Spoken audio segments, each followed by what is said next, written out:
Hey, what's going on, everybody? Thank you for tuning in once again. This is Social Currency Exchange, and I got the pleasure of bringing somebody in that not only that I, have aspiration for, but somebody that I see that is not only that has the same skin tone as me, but who's willing to, move across, states. Just to be able to do what it is that you want to do and fulfill that. And with that being said, y'all, I just want to go ahead and just open up your ears, open up your minds, and let's go ahead and get into it. So with that being said, what's happening with you, my brother? What's good, man? What's good?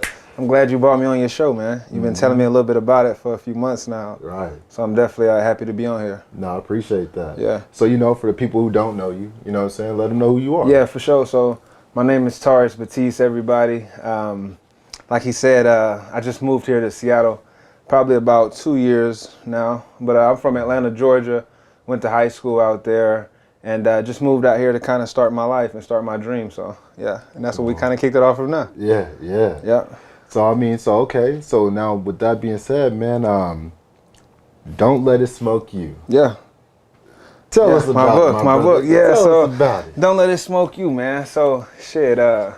It's as simple as it sounds. I think right now, cannabis legalization, weed, marijuana, whatever you want to call it, pot, it's going around the globe, right? Right. I know I'm in Seattle now, but in Georgia back home, it's not legal there like it is here.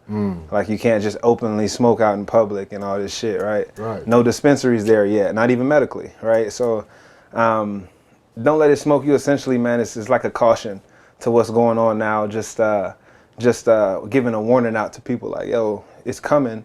Do what you do. Just don't let that shit smoke you. You feel me? Come on. Yeah, so that's what it's all about. So it sounds like to me you were able to find a balance. Yeah, that's what the book is pretty much preaching much, man.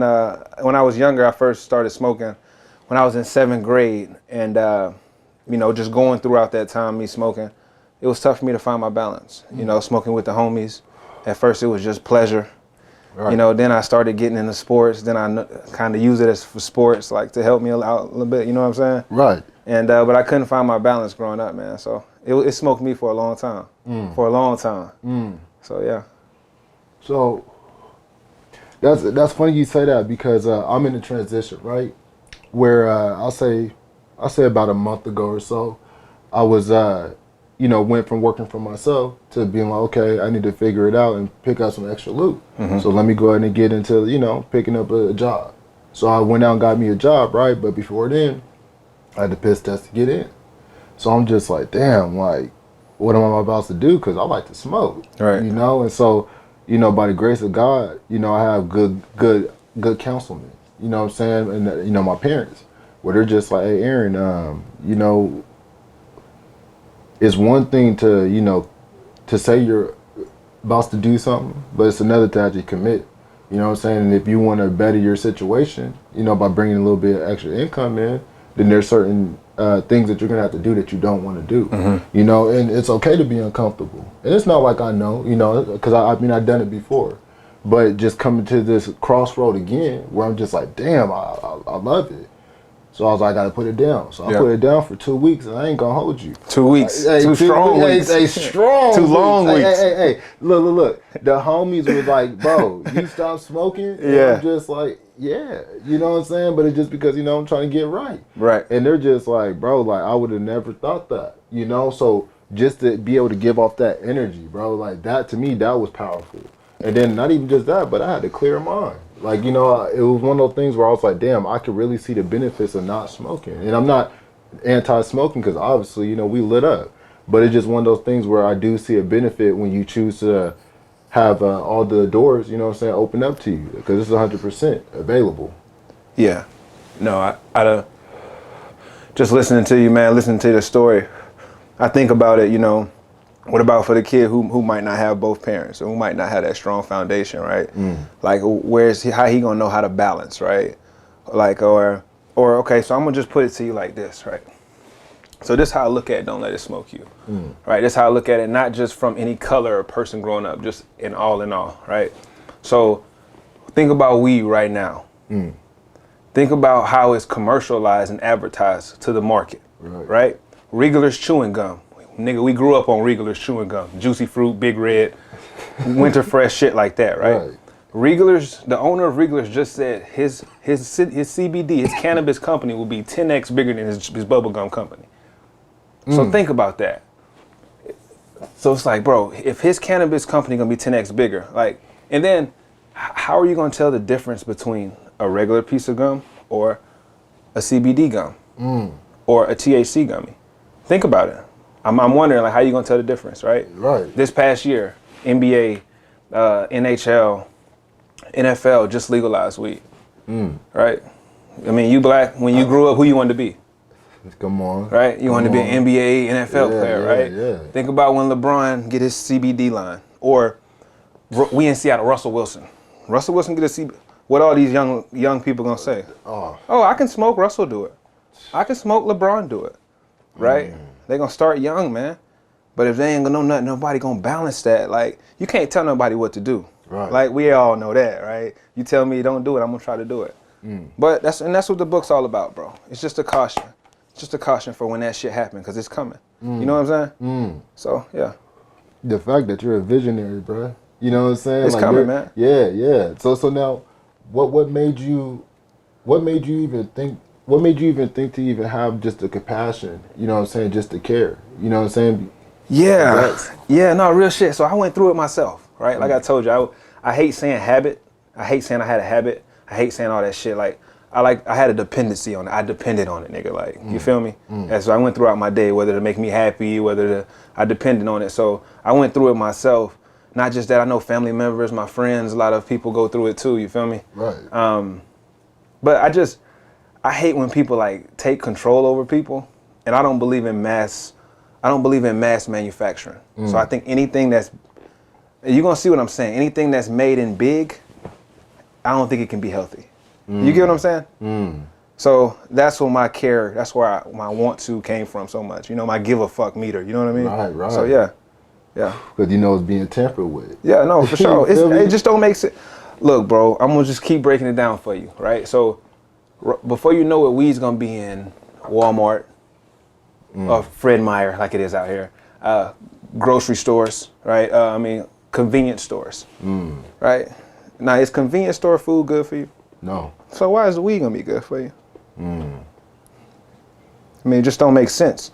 Right, Ice Cube, 2 days ago, Ice Cube, you know Ice Cube, right? Yeah, of course. For sure. You look like Ice Cube, nigga. Come on now. Okay. So Ice Cube just came out with a new THC line, 40% THC. Damn. I mean, came out with a new cannabis line. I'm sorry. Okay. 40% THC. 40%. Bro, what you trying to do? I feel you. I fuck with it too. But you gotta at least put some type of caution on there, like, yo, this shit could happen. This to the young niggas, you know what I'm saying, who want to be you, or who want to be in the music industry. You know what I'm saying? So that's where the give a shit meter come from, bro. For sure. Yeah. Yeah, you know what I'm saying, bro. You know what I'm saying. It's coming, dog. It's coming. Weed vending machines is coming. Weed wine is coming. I looked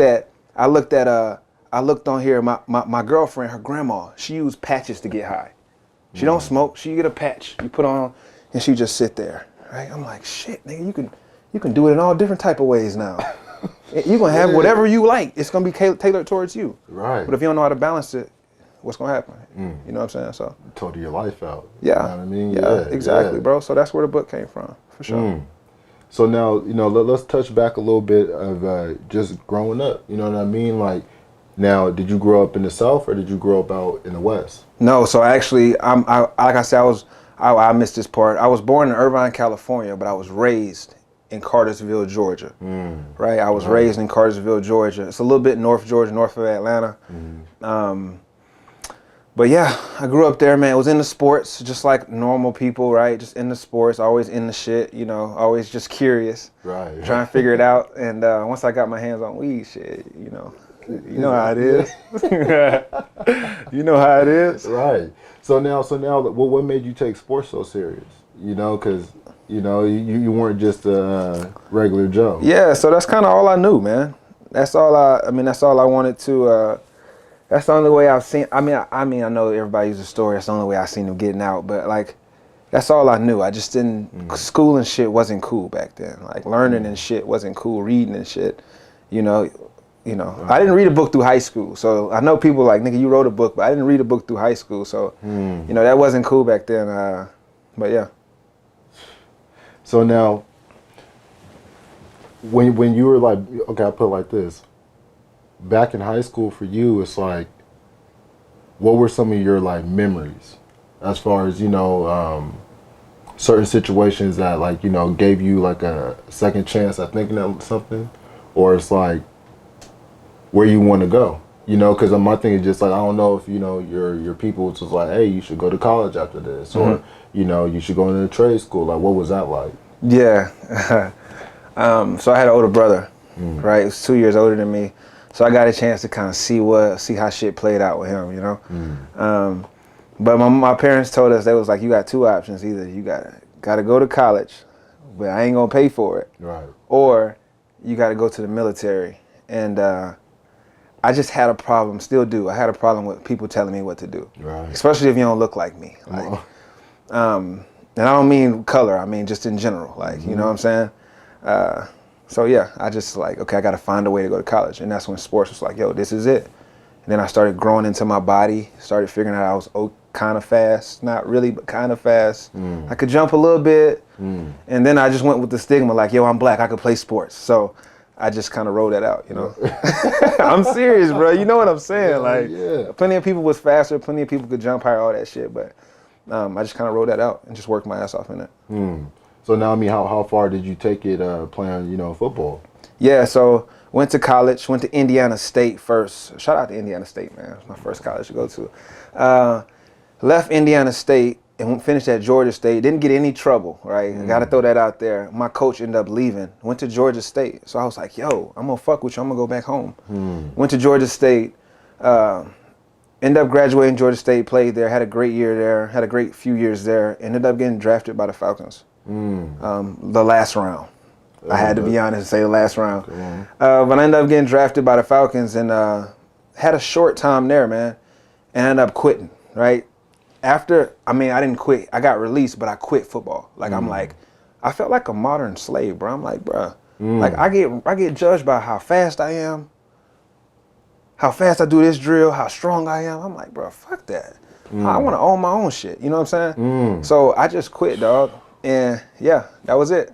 Hold on. Let's go back a little bit. Yeah. Because I mean, the fact that you're talking about, like, in a sense, modern day slavery, but through the NFL, like, that's something that it's kind of been talked about, but been on the hush hush. Yeah. Like, I mean, is that something you want to talk about, or? Yeah, no, I'm cool with that. With that. So this is what I mean by modern day slavery. I'm gonna paint it out so we all could see in different ways. Okay. So not just working out, but think about, remember Josh Gordon? I do. What did he get kicked out for? Weed. Remember? Josh Gordon was smoking weed. He got kicked out that many times. Boom, boom. Right? You remember I know a few other guys. Don't want to throw the name out there because I don't want to mess it up. But a few other guys, it's the politics around it. Guys who was against opioids got kicked out of weed. The dude who celebrated because he was Muslim, he celebrated in his other way. Then he got fined. It just wasn't it wasn't what I wanted to put myself into. Once I sat back and understood it. You know what I mean? People say the NFL stand for not for long, right? People don't play not for long, right? We got a conscience, we say niggas felice, right? Because your life is only a few years. Niggas felice, like, 90% of the NFL is black. No disrespect to anybody, but you know what I'm saying? Right. So just using that perspective, bro, and just like, yo, okay. And yeah, that's what got me here, G. Yeah. I mean, that's something that, I'm just discovering. You feel me? And it just like that's powerful. No, for sure. You know what I mean? And so for you to already have that knack of knowledge, you know what I'm saying, and being able to use your brand, you know what I'm saying, in a sense to now combat that. Yeah. Like that's something, man, where you're gonna be rewarded. Yeah. You know what I mean? And now going into the brand, tell us about your brand. You know what I mean? Yeah. Yeah, no, the brand Brass Droppers. Here go, actually, I don't want to mess up the mic, but here go one of the shirts right here. So Brass Droppers is my clothing brand. That's what we first linked up on when I first moved out here. Brass Droppers, just to keep it in a short, it's all about firearm safety and education, right? So I just like to help people around Brass Droppers. I just like to help people be able to safely operate their firearm. That's it. Right. I'm not, and we train like beginners, right? We virtually train people. We go to people home and train people, but we train beginners who don't know how to operate a firearm. And that's what Brass Dropper is all about, man. For sure. It's for anybody who don't have any military background, may not have any law enforcement background, but you safe with your own shit. You know, you just carry your own shit safely. So I was like, okay, we're gonna call you a Brass Dropper, because all we talk about is so many negative things. He shot him, this shot him. I'm like, okay, we're gonna make it positive. You a Brass Dropper. So whoever's a Brass Dropper, you come fuck with me, and that's what we're gonna Come on, yeah, for sure. For sure. So now, how did the brand even come about? Yeah, so so just when I was in college, I had a fan, you can say, he accidentally shot himself, right? Accidentally shot himself, and he always used to wear my number 3. Just a young kid, like, one of the parents, kids that looked up to us. But I ended up looking around and say, how often does that shit happen? Like, how often does people shoot themselves, right? And I'm like, man, fuck that. Let's change that. So, yeah. And I got a dad who was in the military. My dad's in law enforcement. He actually works for Glock. So I kind of just like, okay, I can use his knowledge and use my attachment to the urban community and other people in the sports community. And I was like, I just attach it together and we just gonna learn. So I still call him all the time, ask for knowledge, YouTube University. Still learn as we go, bro. Yeah. Man, no, that's dope, bro, because now that's really putting things in perspective. And so when you come moving out to the Northwest, I mean, how's your journey been? Yeah, man, I love it out here, man. At first I got out here, I was like, yo, don't nobody talk to nobody. I'm like, what the fuck? Don't nobody talk to nobody. And I'm like, man, everybody's scared of everybody. That was the first thing I said. It's like, everybody's scared of everybody. And then around 6 months, I'm like, everybody's focused. Don't nobody fuck with nobody. Everybody's focused. And then, like I said, I've been here for 2 years. Right. Now I would say people are just like reserved. You know what I'm saying? Right. It ain't that nobody's scared of nobody. Come on. And people are focused, right? But people are just reserved out here. And I had to learn that. But other than that, I like it. I like the hikes. You feel me? I love the weed. You know what I'm saying? I'm learning more about weed as I get here in the cool ass ways to do it here. And the people, once you really get to know them, it's cool, man. Everybody chill. Nobody want to fuck with nobody. So Right. Yeah. So I mean, with you moving out here and just actually being able to travel as you have, like what do you think that's your destination? Like, where is it that you want to go with this? Yeah. So I'm out here. Like I said, I've been out here for 2 years. So I'm not sure if this is where I want to, plan it at. I would love to, honestly, bro, I would love to either link up with you, niggas, maybe a couple of my homeboys. We get a compound, you feel me? All live like a mile away from each other, all kick it and shit. Or I get like a little tiny home, boom, plant one out here, boom, plant one somewhere in Cali, boom, plant one back home so I can fuck with my dukes and them. You know what I'm saying? But something small so I could. So that's what. But I still have a little taste of here. You know what I mean? Because I don't think you're gonna leave, are you? I mean, this is home. Exactly. I don't think you're gonna leave. But, I mean, don't get me wrong though. I mean, I like to travel. You feel me? So it's just like if I could spend 6 months somewhere else, I will. You know what I mean? Without a. Yeah, maybe we could just. Maybe when I come here, you can go to Atlanta and we just hop like that. And then we can make that work. You with that? I can tell by when you threw up that West, I say he ain't leaving here. Once I see, but we can do that. Yeah. Nah. But it's like with like what's the goal in mind that you would want to see accomplished by, at least by the end of this year? Individually? Yeah, man. So I want to quit. That's funny you asked that. So I'm going to, by the end of December, I will be able to not work. I'll be able to fire my job by the end of December. I'll be able to not work a 9 to 5 no more for the rest of my life by the end of December. I'm telling you. I'm not just saying. I mean that shit now. But I'm still gonna work it because I like to meet people and I think that's just smart to just keep getting that money while I still can. But I'll be able to by the end of this year for sure. So that's a goal gonna happen. I'm speaking it. you know, and I believe it, and yeah, it's gonna happen. Come on. Yeah. And it will. Yeah, you already know. So it's already done. It's done. It's done. You already know. No, for for sure. real. So, I mean, with that being said, man, what's something that you want to leave the viewers with? Yeah, so if you get a chance, check out my social media handles, right? You can go to _Tiste, Tiste. That's my personal one. And you can go to my link. You can check out the book. The book's on Amazon, right? It's on cleverchief.org, right? If you would like a shirt, a Brass Dropper shirt, you can go to Brass Droppers, www.brassdroppers.com. And yeah, if you just want to fuck with me in general, just to say what's up or connect, hit me up. Hit me up. We ain't got to do nothing about business. We can just connect and kind of go from there. He know that. But yeah, thank you for having me on the show, man. Oh yeah, had to. Yeah. You know, and so something I always like to do, you know, just as we're leaving now or transitioning, is what's social currency to you? Yeah, it's what we doing right now. Yeah. We just breaking bread. We learning from each other. Come on. And we figuring out how to, just like we was talking about those houses, that's currency. So we figuring out how to make it work in the future. So yeah, I fuck with it. I fuck with it. I fuck with it. Appreciate you, my brother. I gotta get one of those hats. Yeah. Oh yeah, I got you. Gotta get one of those hats. Yeah, because I mean, hey, I appreciate you getting that beanie too. Yeah, already. Yeah, I respect. Nah, but you know, y'all, with that being said, we're gonna go ahead and close it out. I appreciate y'all for always tuning in, showing love. Open up your ears, open up your mind. Hey. Appreciate you. One love. Yep.